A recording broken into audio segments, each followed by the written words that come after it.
Avez-vous déjà regardé un match de basket? Je ne sais pas vous, mais ce scénario de bataille pacifique avec une balle m'a toujours passionné. J'en ai participé à plusieurs. Et oui, je suis un basketteur professionnel, mais le match décisif qui a changé ma vie, je l'ai joué avec une seule personne. Je m'appelle Paul Asena et voici mon histoire. Avant de continuer, n'oubliez pas de vous abonner, de cliquer sur la note de notification afin d'être notifié pour toute nouvelle vidéo. Restez bénis. Mon amour pour le basket date d'aussi longtemps que je m'en souvienne. Enfant, j'ai très vite été fascinée par ces ballons et tout ce qu'on pouvait en faire. Alors afin de canaliser cette énergie que j'avais, mes parents m'inscrivirent dans un club de basket. Pour moi, jouer était comme une thérapie. En moins de temps qu'il ne le fallait, je devenais meilleure. Je fus donc remarquée par des coachs qui me traitaient avec toute l'attention possible. Mon parcours fut des plus glorieux, je remportais presque tous mes matchs et ma renommée s'étendait bien au-delà des frontières, sans oublier bien sûr la gloire qui s'en suivait. J'avais la possibilité d'aller partout dans le monde, chose qui me réjouissait. Cependant, ma famille, mes amis me manquaient beaucoup, car je passais très peu de temps avec eux. Les moments que nous partagions n'étaient qu'un souvenir lointain. Alors j'essayais de combler ce vide par tout ce qui me passait par la tête. J'étais constamment invitée à des chaînes de télé, normal quand on est une personnalité publique. Les autres savaient quasiment tout de moi. J'étais habituée à leur série de questions. Mais un jour, lors d'une interview, le présentateur me posa une question qui me perturba un peu. « Monsieur Asena, dites-moi, quelle est la chose la plus importante pour vous ?» me demanda-t-il. J'étais étonnée parce que cela était une évidence pour tous. Alors je répondis. « Le basket, naturellement, c'est toute ma vie. » En disant cela, mes paroles résonnèrent dans mon esprit comme une chanson. Et je remarquai que le journaliste s'attendait à beaucoup plus que cela. Aussi il poursuivit, l'air déçu. À la fin de l'émission, je lui demandai la raison pour laquelle il avait tant insisté sur cette question. Il me parla de l'identité, de l'auto-examination. Je n'y compris pas grand-chose. C'était un dimanche soir, je venais de finir avec succès la saison et je décidai de prendre du bon temps dans ma chambre d'hôtel. Lorsque j'allumai la télé, je reconnus l'homme à l'écran. C'était le fameux journaliste. Il était le prédicateur du jour et parlait de la véritable identité de l'homme, de la finalité de la vie. Il expliquait comment le monde court à sa perte juste par ignorance. Je ne sais pas pourquoi, mais lorsqu'il finit par la question « Qui es-tu ?», je fus vraiment agitée. Je décidai donc d'en savoir plus. J'eus une rencontre avec lui, mais je ne comprenais pas, ou du moins je ne le voulais même pas. Comment pouvait-il sous-entendre que moi, Paul Asena, connu dans le monde entier, ne se connaissait pas lui-même? Lorsque je m'en allais, il me cria qu'il prierait quand même pour moi. Cette discussion me hantait. Et puisque tous les matchs étaient terminés, je n'avais plus de moyens d'évasion. C'est ainsi que ce fameux soir, persuadé d'être tout seul au terrain, le ballon roula hors du terrain et je le vis revenir comme si quelqu'un me l'avait envoyé. J'ignorais cela, mais l'action se répéta. Et je vis un homme vêtu d'une tunique blanche s'approcher. « On se fait une partie ?» me dit-il. Stupéfait par ce que je voyais, j'acceptai de suite.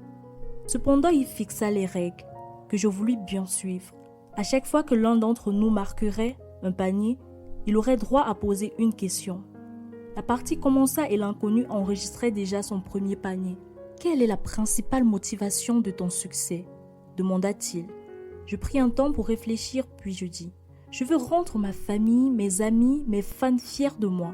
C'est ça ma motivation. » Alors s'il arrivait que ta famille ne soit plus, si tes fans ne te supportaient plus autant, tu ne seras plus motivé, est-ce bien ça? Et c'est impossible, lui dis-je. Si tu le dis, retorqua-t-il. Quelque temps après avoir repris, il marqua à nouveau et dit « Nous avons tous une raison de vivre, dis-moi, quelle est la tienne ?» Je dirais le basketball. Il me regarda et dit « Alors si par malheur, tu ne pouvais plus jouer au basket, tu ne vivras plus. Tu sais, nous avons tous un rôle à jouer sur cette terre. Ce que nous faisons n'est qu'un moyen pour atteindre ce but. Le basketball est pour une période de ta vie. Qu'en est-il du reste ? Reprenons le jeu, dis-je, tout embarrassé. Je ne sais pas pourquoi, mais je me sentais tout nul sur ce terrain. Je n'arrivais même pas à mettre un seul panier devant un homme habillé en robe en plus. Quelle honte! Et puis, pour qui se prenait-il pour me poser ces questions? Un nouveau panier et il lança. Sais-tu la raison pour laquelle tu es sur terre, ta mission? J'ai essayé de te parler maintes et une fois, mais tu n'as pas voulu écouter. alors je suis venue. Je t'ai donné un talent par lequel tu as rassemblé plusieurs personnes à travers le monde entier, afin que tu les ramènes vers moi. Mais tu n'as rien fait de tout cela. Ta seule personne t'intéresse. Jusqu'à quand me feras-tu attendre? J'étais choquée par ces paroles. Je voulais vraiment savoir de quoi il parlait. Alors je réussis à marquer un panier. Je n'ai qu'une question à te poser, lui dis-je. Qui es-tu? Certains m'appellent le Rédempteur, d'autres le Sauveur. Je te dirai juste que je suis la vie. Si tu apprends à me connaître, tu te connaîtras toi-même.